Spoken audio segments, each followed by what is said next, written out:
thanks for coming out today. The session, firstly, I'd like to, on behalf of the Center of Culture and Development and the conference, welcome Alia Swastika from Indonesia. Alia and CKU have been in dialogue over a long period of time, and we're slowly working ourselves towards finding out how we're going to be working together in the future. The session today, we're holding the session in 3 parts. The first part, Alia will make a presentation about the work that she is doing as the director of Jogja Biennale in Indonesia, after which we'll have a talk together about some of the themes that we find relevant and interesting. And finally, we'll open up for a session of Q&A, so everybody has a chance to ask Alia any questions that they may have. So without any further ado, I introduce Alia. Good afternoon. Thank you, Gavin, for the introduction, and also Niels, and thank you for having me here. I'm very honored that CKU, is that right to pronounce? That's exactly right, yes. The CKU invited me to be part of this conference, and I'm very happy because this is the first time that I came to Copenhagen. And I will present Jogja Biennale, the exhibition that we are doing already for 22 years, but now we are moving around to another direction already in the last 5 years into what we call as Biennale Jogja Equator. I want to reflect my own experience yesterday.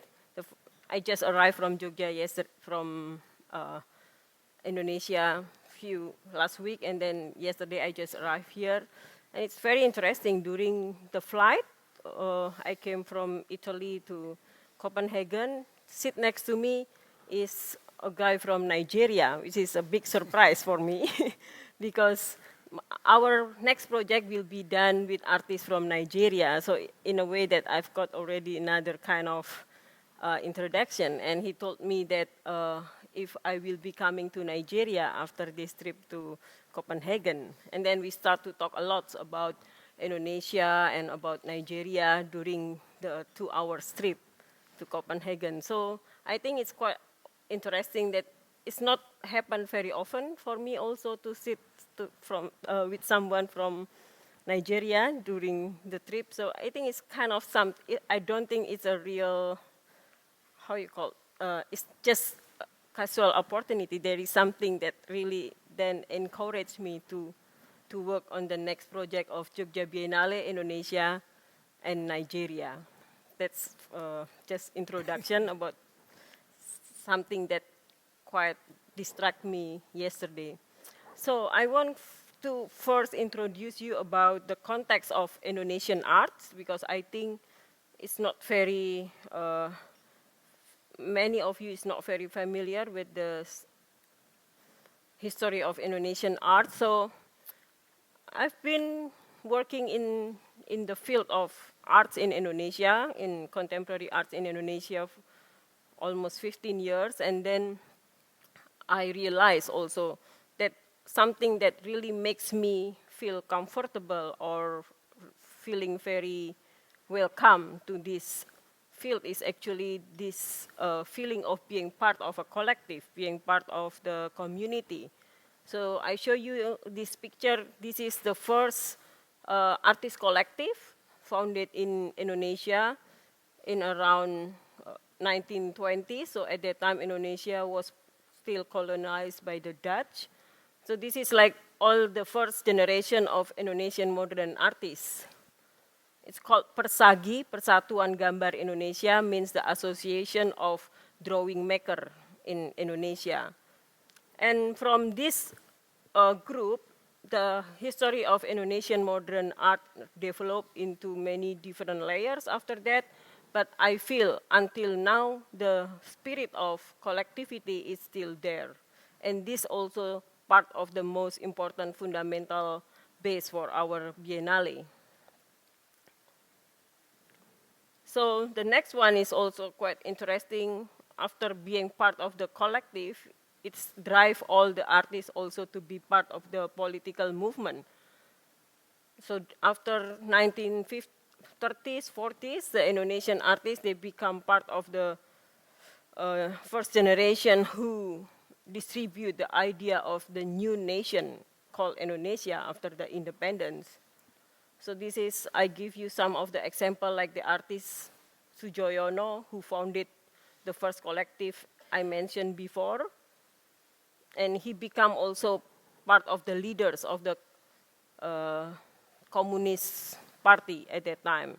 So it's like showing how the artist is always part of the political movement times after times in Indonesia. And then after those generation in the 70s also, there is the new movement. It's called as Gerakan Seni Rupa Baru or Indonesian New Art Movement.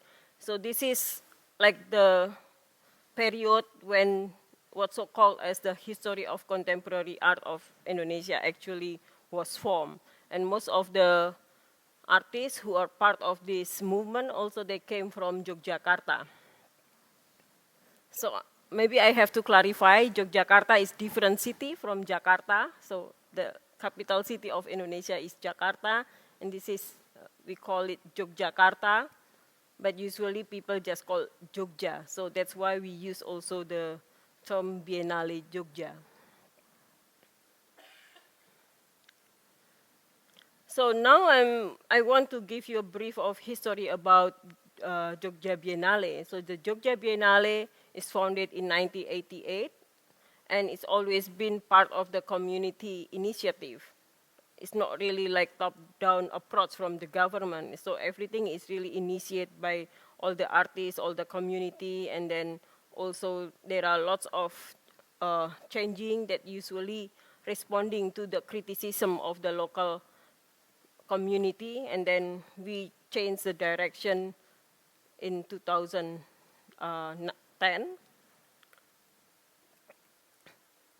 So this is a history. So like in 1992, at that time the Jogja Biennale was still very local in terms of, in the beginning the exhibition was developed to giving the platform for local artists. Local means like all the artists comes from the city, from this region. Even it's not really involving artists from many different cities in Indonesia. It's just starting in the last 10 years that invite more artists from Jakarta or Bandung or Bali or other cities from Indonesia. But before it was always very local.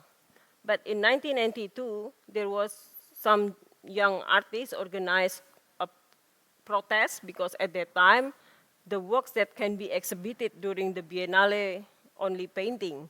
So all these young artists, they made another biennial. They created another platform. It's called Biennale.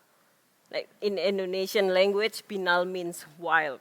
So like instead of making Jogja Biennale, they make Jogja Biennale. And they made like very experimental. It was one of the most experimental art events of ever happened in Indonesia. Then it gives also a new sense of festivality of the Biennale. Then this also remarks the birth of the new generation of artists that is now being known in international world, like Heridono or Nindityo Heridono, the one who represent Indonesia in Venice Biennale. So all this generation of artists also, they came into the platform from Jogja, the history of Jogja Biennale. So this is to show you the importance of the Biennale to develop the local system and the local resource of the art scene in Indonesia. So after almost 20 years, we had quite established position and being known as the biggest art events in the city. Why we should to change? In the end of 2005, 2006, there was what's so-called as big boom market, like all the things in the global market influence also the situation in Indonesia, and then Indonesia suddenly being seen as one of the site of new emergence markets. This is also happened with China or India and Philippines at the moment, but it changed a lot the connection of Indonesia with international art scene. And I think this is also what drives us to to be part of the international community. Because before we always only exhibiting local artists, but there is also the need to speak and to connect with international community. Then there are initiatives from some collectives to talk about should we be international, and if we decide to be international, what is the meaning of being international? Should we follow all the other patterns offered by other biennales, like we have to compete with Singapore Biennales or Sydney Biennales or Yokohama Biennales, all the very well-funded and well-resourced biennales in the region, like if we talk about Asia Pacific. So in the end, this idea of being part of community, international community, and at the same time, our observation of the limits of budget and resource and everything, bringing us to work on the idea of new internationalism. Like, the meaning of being international needs to be defined also. We don't have so much money to organize such big mega exhibition like in Singapore or Yokohama Biennale and other things. So we have to think about the new strategy to come with or to overcome all the challenge. And then we look again all the history of our international diplomacy. And then and then we found that, and of course it's been always in our history lesson, that Indonesia initiated what's so-called as Asia-African Conference in 1955. And last April, we just celebrate the 60 years of the Asia-African Conference. So we took that moment as the departing point to redefine what we call as new internationalism.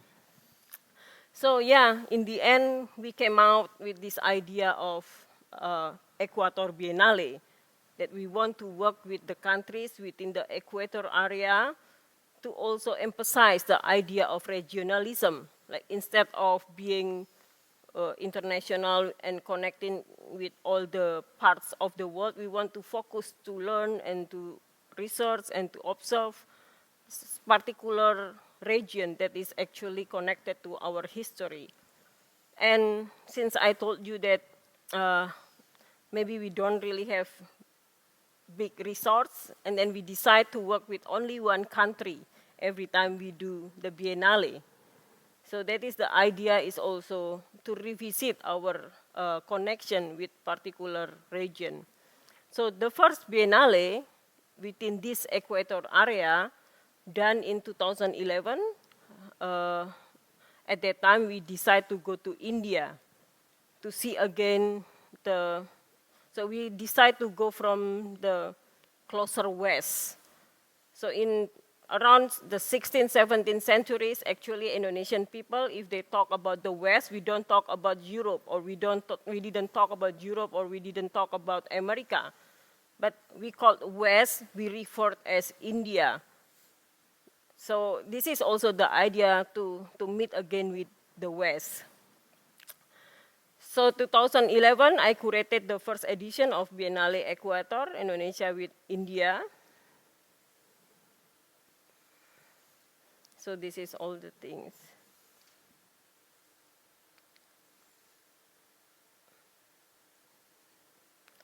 Yeah, so we have, it's a very small Biennale. It's not like big mega exhibition as I mentioned. We have only 40 artists. Usually we invite 25 artists from Indonesia and 15 artists from the country partner. And it's always co-curated by one Indonesian curator and the curator from the country part. So it's like, if we talk about collaborative curatorial work, that's now we are really trying to work also on this theme. We have also only 45 days, and we are doing that in quite small budget. And then the second edition, we went up farther to the west side, and then we met with Egypt, Yemen, and Emirates. So this one also co-curated, one Indonesian curator at that time is Agung Hujatnika, and one from Egypt was Sarah Rifki. And usually during the Biennale, we invited also artists from those countries. Like we had invited 6 artists from India to work and having residency with us for about 1 month or 2 months and to create all the works there because we have also limited budget for funding. So most of the works are created on site. And for the Arab region, also we had 4 artists working with us in Jogja, and also Sarah, she did residency and live in Jogja for 2 months, and then come back, and then come again for another 2 months. So it's becoming one of quite wonderful opportunity also for us to be able to work with all these artists and curators from the region that we never think before. Like in Indonesia, in the past, when we talk about internationalism, all the idea of the new art or the new aesthetic or the new ideas all brought by all this like German from the Goethe Institute or British Council or the Japan Foundation. So we are very rarely that we have opportunity to work with artists from other region. And then this year we will work with, this is the venue, for example. This is the exhibition venue owned by the government, which is like they give us the money, they funded this project, even though very small percentage. And this is the place as the main venue for the exhibition. It used to be the art school before. This is, for example, one of the works by Indian artist Rias Komu.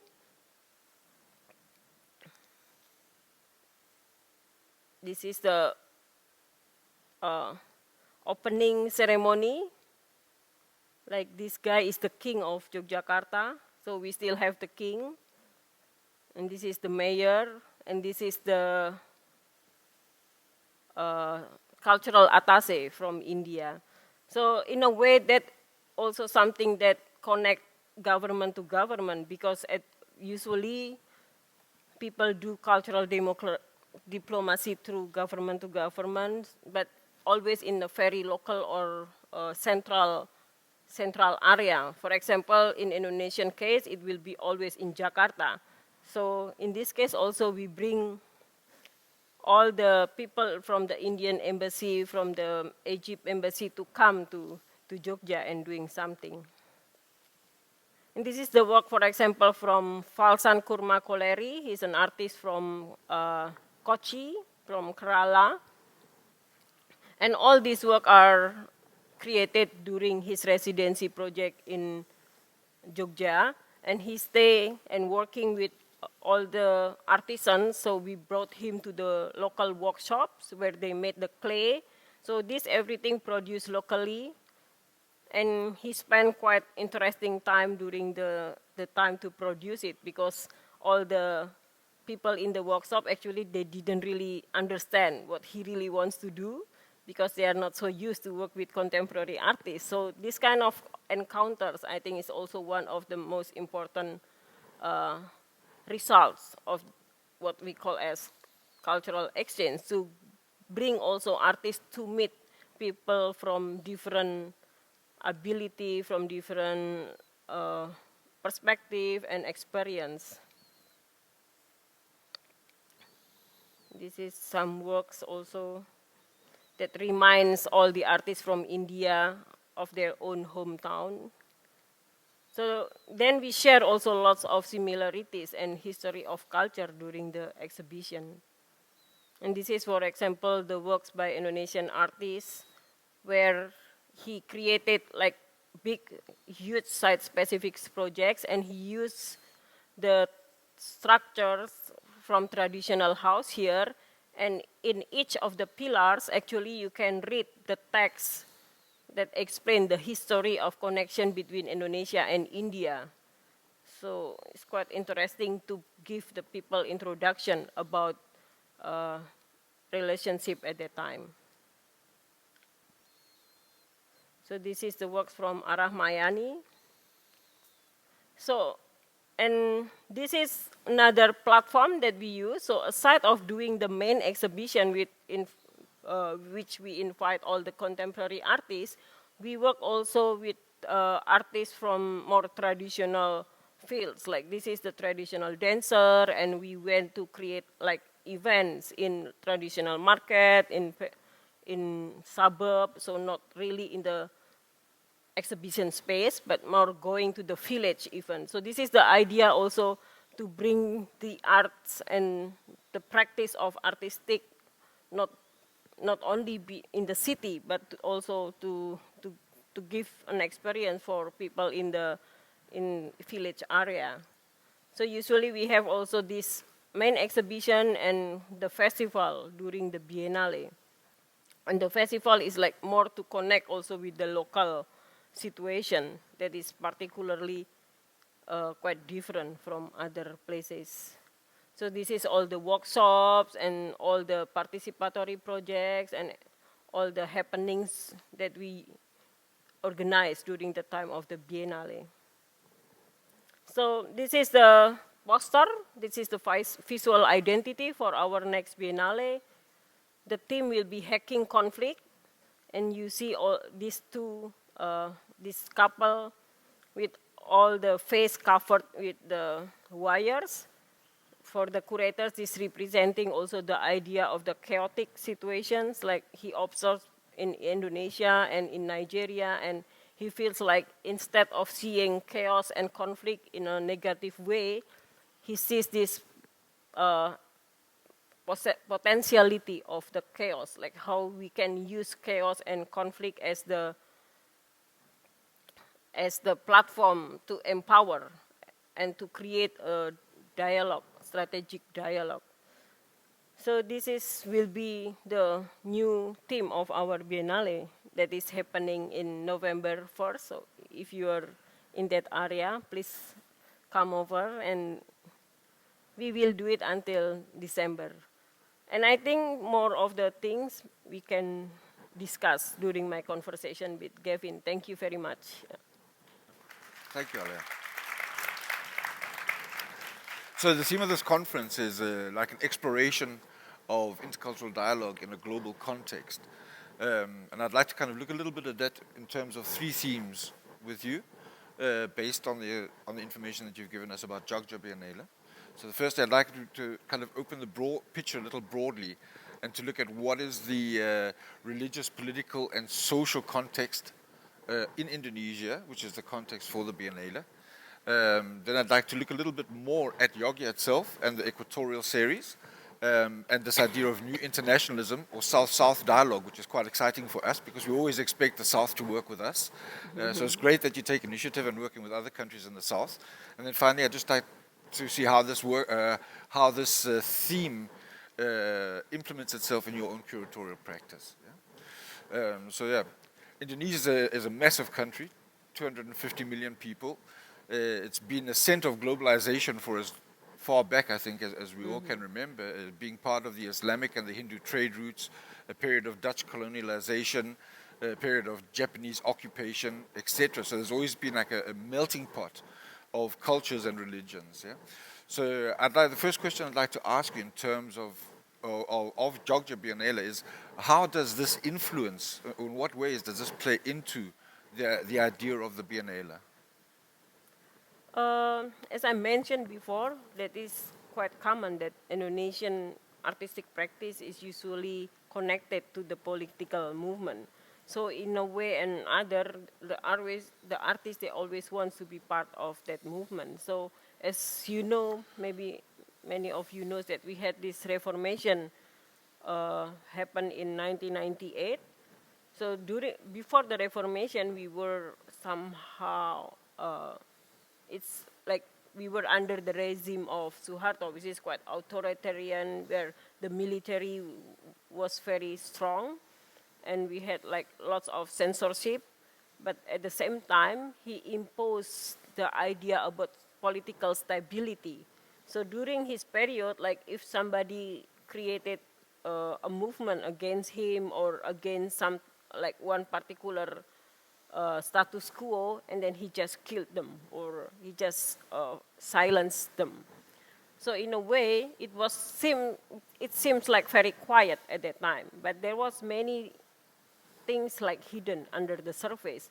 So after the 1998, all of these struggles came out, and like suddenly all the people they celebrating the new like freedom of expression, because we don't have censorship anymore, and like everybody can express their thoughts and their feelings. So suddenly it's really become quite noise, because before really silent, and then like now everybody talks, everybody thinks, and then it's quite noise and chaotic in a way.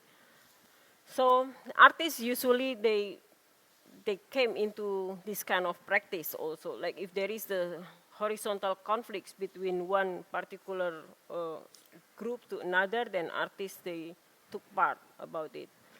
And yeah, in a way, like this kind of situation created also in the tension in the art community itself. But I think that it's become our fundamental things that we, in a way, that we always try to accommodate all the things in the art world, like many different perspectives and many different background, culture. So actually we don't really have any one particular idea about what is Indonesian contemporary arts actually.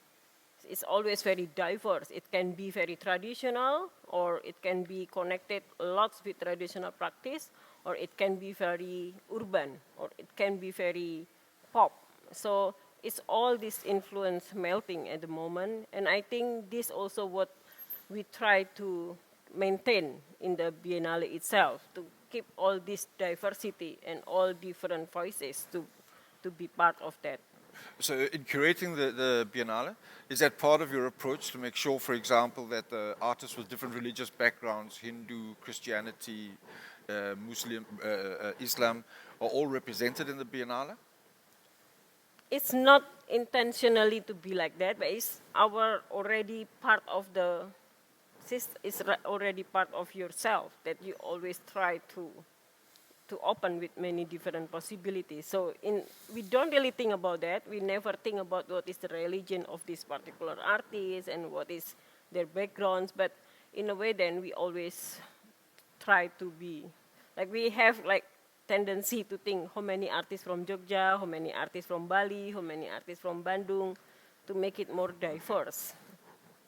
And Yogyakarta has a very unique position also in Indonesian history, both as an area where there's been a lot of capacity tolerance, but also where there's been a lot of political activism, etc. Does that play into the Biennale in any way? Is that an important part of the artistic expression that's happening through the Biennale? The kind of uniqueness of the local area? It's not particularly expressed in terms of the artworks, but there are lots of different platforms that we created that enable people also to be part of the Biennale. So for example, the other platform, aside of the festival, we created also the platform, what's so-called as parallel events. And this is an open call. So all the artists that maybe they are not selected by the curator, but they have ideas or they want to do something during the Biennale, they can send us proposal. And it is a competition. So in the end, we chose 3 best groups who created like best exhibition or created best project. And this become also very interesting development, and we considered them as one of the most important platform also during the Biennale, because during the last 4 years, in a way, we have new 6 artist collective form from this kind of open call and how we created connection with them. So I think in the system, we try to accommodate many different things, but we try also to respect the authority of the curator to do the main exhibition, for example. So we try to adopt, to make many different adaptation of the local situation, but at the same time also there is the area where the curator, they can play with the individual idea or their personal thoughts without really thinking about connecting with the local. And I'd just like to explore this idea of the new internationalism with Jogja Biennale. I think what we experience generally in this area of time of globalization is that a lot of biennales, they explore globalization by exploring their relationship to the rest of the world. And what's really interesting with the approach that you have is that you kind of really cut down all the fat and said what we want to do, we want to focus on one country and one theme in this equatorial series. So just so everybody knows, the way that Jogja has been working since 2011 is that they've decided to run a series of 6 equatorial biennales. So in each of these biennales, they're focusing on a particular country or a particular region and exploring the discourse both historically, geographically, and culturally with one particular country, rather than saying, well, our international is about the world. It's more about, your international is more about what's happening in, at yourself, for yourself. So I'd just like to kind of look at that and to ask you, what was the reasoning behind taking this approach, to kind of cutting away and saying, well, we're not going to show the whole world, but we're going to focus on one country and one theme? Yeah, I think also there was a dream between us who form and also we who survive in this idea. Is actually how we can create the new international platform in the art world, where we usually, like for example, Indonesian pavilion in Venice just only got funded by the government in the last 2 editions. So we never really have official pavilion before until last year. So at that time also, like there was always like regret from the community why we never have a pavilion in Venice, for example. But at the same time, there was a real discussion also why we should do and spend so much money for Venice if even we don't have any infrastructure in our own local space. So what we want to do is creating a real platform, international platform in our own geographical situation, instead of trying to be part of the Venice or to be part of the other different big mega exhibitions. So in the beginning, it was really one of the spirit. But then also we realized, as I mentioned before, we want to revisit also the history of globalization through many different interesting and important points of the history, like the Asia-Africa conference, for example. And this also brings us to the idea to go again to the equator. This is like, if you, in your term, maybe south and south. But for us, like equator is really more represent our idea about our geographical uniqueness, because most of Indonesian, they're really in the equator area. And I feel sometimes we think if we limited the exchange only with one particular country each time we do the Biennale, maybe we excluded also another part of the world. But in the end, when we really try to do it, there are many possibilities also to reconnect with other part of the world. For example, now we are working with Nigeria, and we keep talking about the influence of the European countries in our region. For Nigeria was colonialized by the UK and Indonesia by the Dutch. So we talk also about that. We talk also about other power in the global world. Even we started with Nigeria. So for us, all these countries, instead of being seen only as the focus and or the narrow area, we see it is more as entry point to talk about the bigger world. So that's our propositions also. Then. Okay, and before we just open up to questions from the floor, I'd just like to ask you a question about your own curatorial practice. Yeah? In one of the texts I've read of yours, you say that tensions between the public and the personal space present artists with their greatest challenge. And another one of the comments that you make is that art encourages questions and critical thinking regarding issues that have been taken for granted as the truth. So when I look back at many of the things you're saying and many of much of the work that you've done, I think these are some very central concepts to your own curatorial practice. Could you tell us a little bit about what are the discourses that you find most interesting, and how do you work with these curatorially? I'm always interested to the idea of rewriting history in a way. Then I think also that includes also the notion about memory or the nation, about the tension between the personal and the public space. And in the case in Indonesia, it's quite interesting because, like, we don't really have the idea about the self in the beginning. Like, the idea of individuality is quite blurred. And I always tell my friends, maybe that's why there was not so much of abstract movement in the practice in art history of Indonesia, because, like, to work on abstracting, you need to be really individual and you have to find yourself there. This is really like expression of your identity, yourself. But we don't really have so much like that. So most of the artists, they are really working in a collective, and it's not really audio, the studio-based practice artists. So many of them is really linking to, we have lots of artist collective there. It's really like one of the core of the community.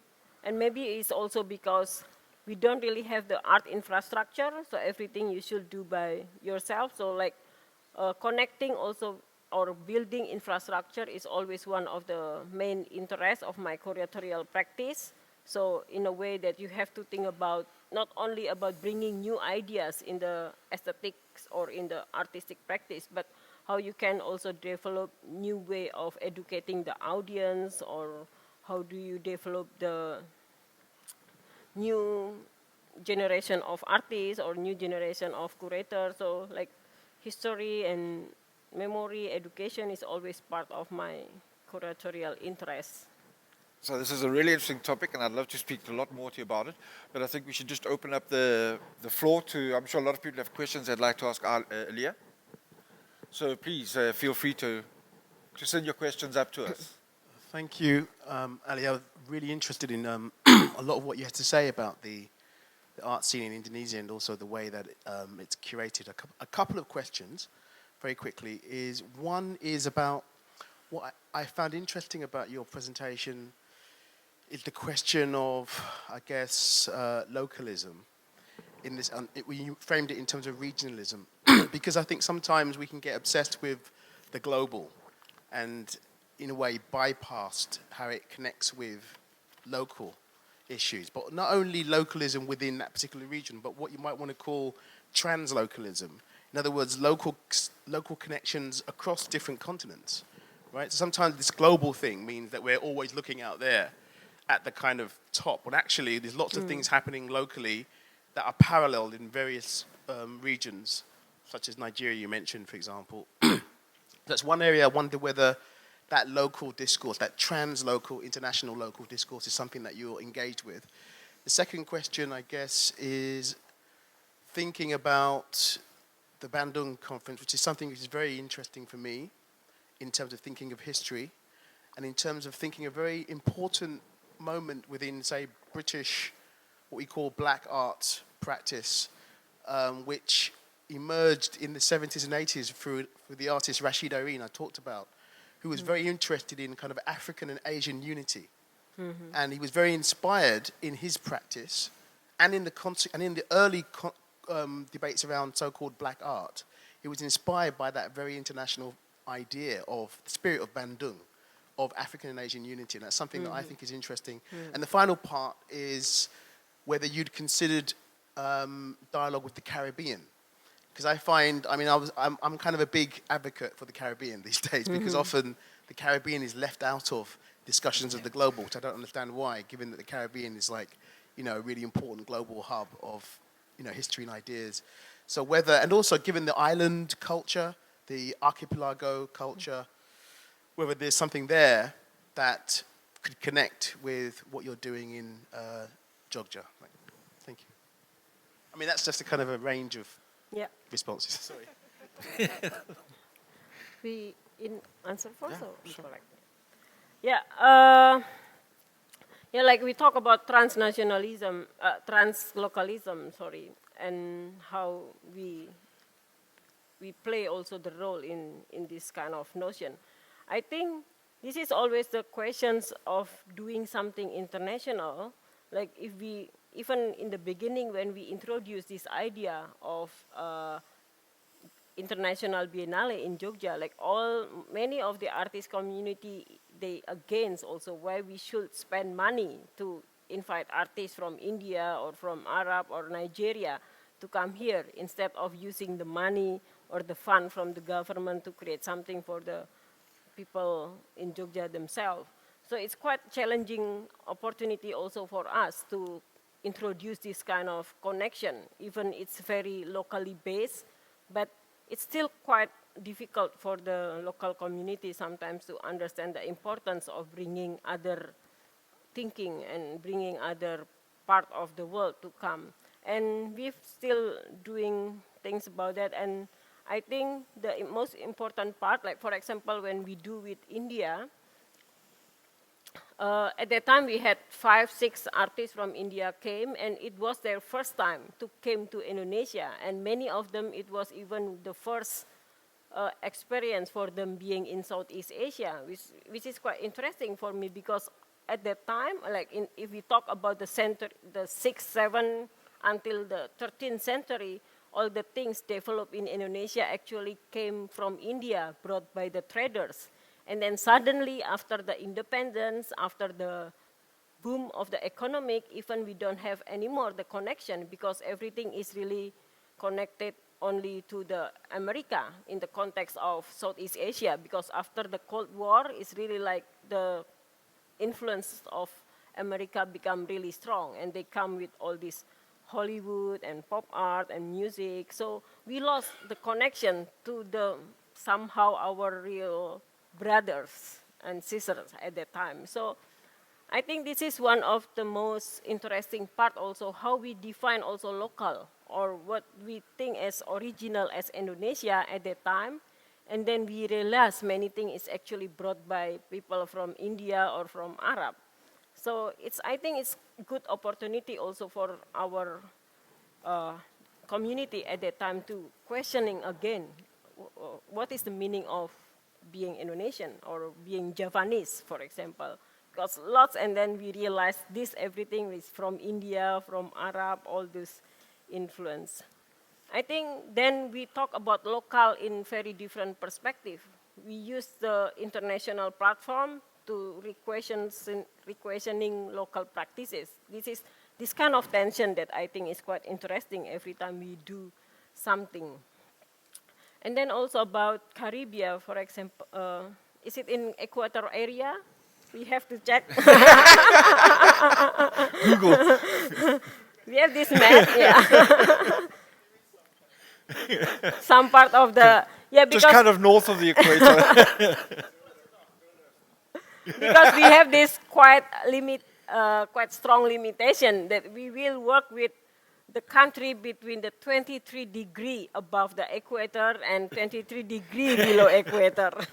So we always have very strong debate about which country that we want to. But in the next one, 2017, we will do it with South America. We haven't decided with what country that we are working with.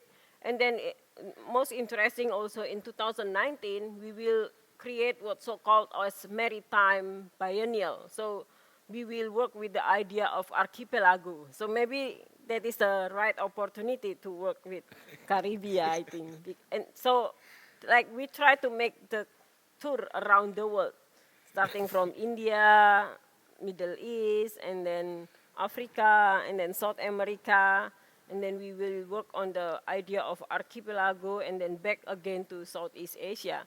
That is the whole proposition for the next 10 years. Fantastic. Yeah.